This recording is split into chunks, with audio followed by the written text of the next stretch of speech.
تو اس بات کو ہمیں سمجھنا چاہیے. اور آخری بات جو مجھے مختصراً کہنا ہے وہ یہ کہنا ہے کہ اردو جو ہے اس کے بارے میں یہ نہیں بھولنا چاہیے کہ دلی میں 600 سال سے زیادہ فارسی کی حکمرانی رہی ہے. کیا وجہ ہے کہ اردو کی حکمرانی ہوتے ہوئے اردو معلیٰ قلعہ معلیٰ میں جا کے فارسی کی جگہ بیٹھ گئی؟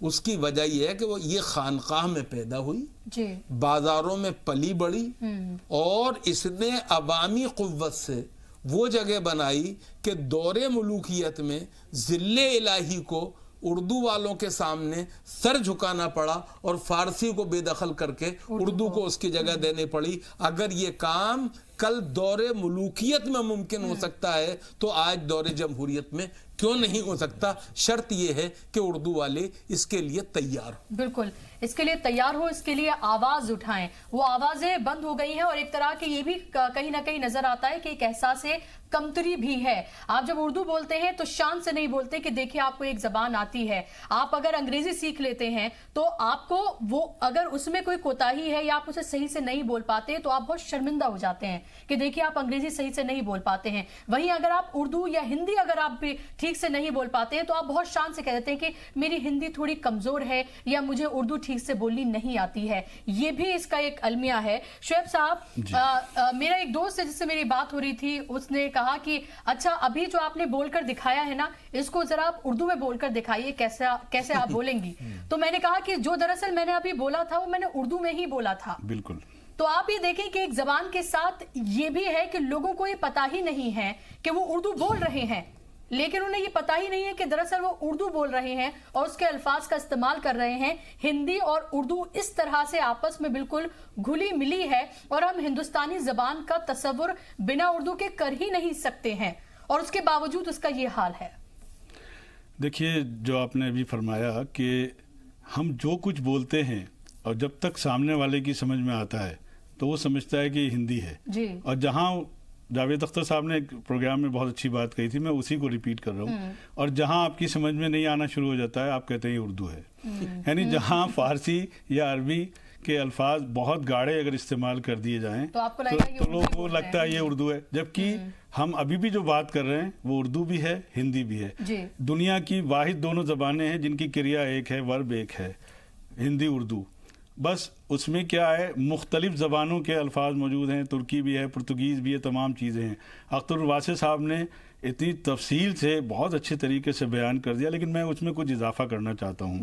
آپ نے چونکہ ایک سوال کیا تھا کہ اردو کو صرف مسلمانوں سے جوڑ کے دیکھا جاتا ہے. سب سے پہلا اردو کا اخبار 1822 میں جامع جہاں نما ہری ہردت نے نکالا.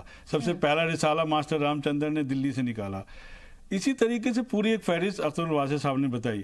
رہا سوال آپ نے کہا روزگار کا, میں نے ابھی کہا تھا کہ روزگار سے جوڑ کے نہیں دیکھنا چاہیے, لیکن اس کے باوجود 1913 میں فلمی سفر شروع ہوتا ہے ہریش چندر کے فلم کے نام سے بنا بولتی, لیکن عالم آرا سے لے کے آج تک کی فلموں میں مجھے بتائیے کیا اردو نہیں ہے؟ جو اردو جانتے ہیں اور جو انگریزی جانتے ہیں وہ تو راجا ہیں, وہ اتنا پیسہ کما سکتے ہیں. اگر کوئی ہندی کے ساتھ انگریزی کے ساتھ اردو سیکھ لے تو بہترین اسکرپٹ لکھ سکتا ہے, اس کو روزگار سے جوڑ سکتا ہے, رپورٹر بن سکتا ہے, اینکر بن سکتا ہے. تمام چینلز پہ جو اردو جاننے والے لوگ ہیں ان کو بہت قدر کی نگاہ سے دیکھا جاتا ہے. کیونکہ تلفظ کا معاملہ آپ نے اٹھایا, تلفظ تمام اردو کے جو لوگ ہیں, اب تو حالت یہ کہ کہنا نہیں چاہیے, یہاں پروفیسر صاحب بیٹھے ہیں, ہم سیمینارز میں دیکھتے ہیں ان لوگوں کا جو اردو ہی کے پروفیسر ہیں یا اردو کے ٹیچر ہیں, وہاں پر بھی ہم اغلاط نکال سکتے ہیں کئی جگہ. مطلب 5, 7, 10 الفاظ ایسے وہ بولتے ہیں جو کہ غلط ہوتے ہیں. تو اس طرح کے مسائل ہیں, اور یہ مسائل اب سے نہیں ہیں. اگر ہم یہ دیکھیں کہ صرف آج کا یہ مسئلہ ہے, یہ مسئلہ بہت دنوں سے چلا آ رہا ہے. لیکن جو اختر الواسع صاحب نے بھی کہا, اس مسئلے کو ہم سب غور کریں گے, فکر کریں گے اور اس کو دور کرنے کی کوشش کریں گے. قومی کونسل اردو اکیڈمی بہت اچھا کام کرتے ہیں, اس میں کوئی شک نہیں ہے. میرا کہنا یہ ہے کہ جو چھوٹے چھوٹے مسائل آتے ہیں, جیسے اردو ٹیچرز کا معاملہ آیا ہے, یہ اگر قومی کونسل, کیونکہ ایک نوڈل ادارہ ہے, اس کے پاس کروڑوں کا بجٹ ہے, اردو اکیڈمی کے پاس کروڑوں کا بجٹ ہے. ہماری حکومت